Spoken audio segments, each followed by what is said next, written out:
राम राम। कहते हैं कई व्यक्ति अपने जीवन में बहुत धन कमाते हैं, लेकिन उनका मार्ग धर्मार्थ की तरफ, परमार्थ की तरफ कभी नहीं मुड़ता।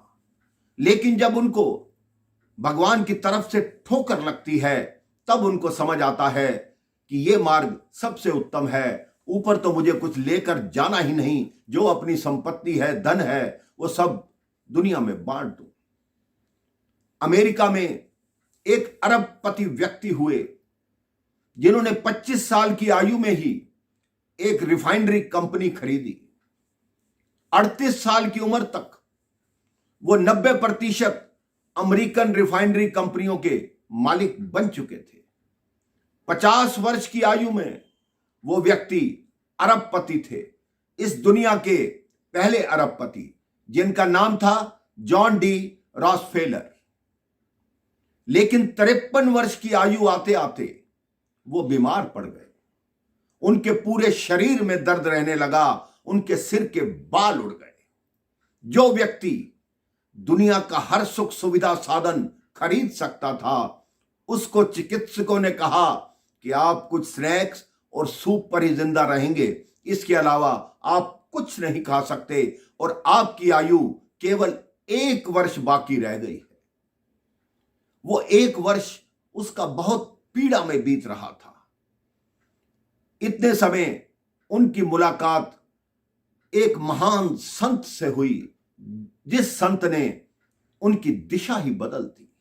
वो महान संत थे स्वामी विवेकानंद जी।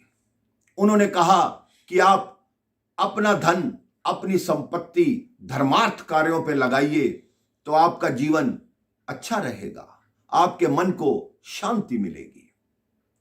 तब उसने रॉकफेलर नाम की एक फाउंडेशन बनाई, जिस फाउंडेशन के अंतर्गत पेनिसिलिन की खोज हुई, जिस पेनिसिलिन से मलेरिया, तपेदिक और डिप्थीरिया जैसी बीमारियों का इलाज निकला।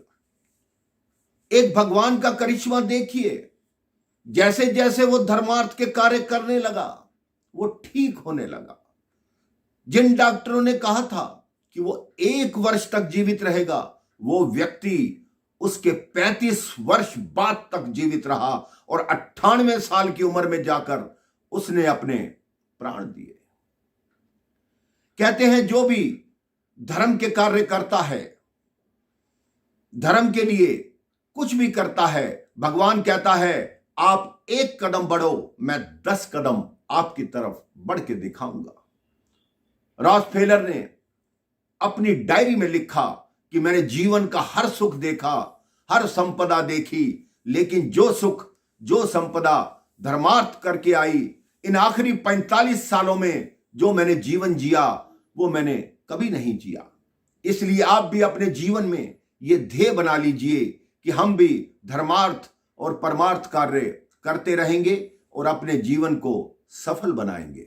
राम राम, जय श्री राम।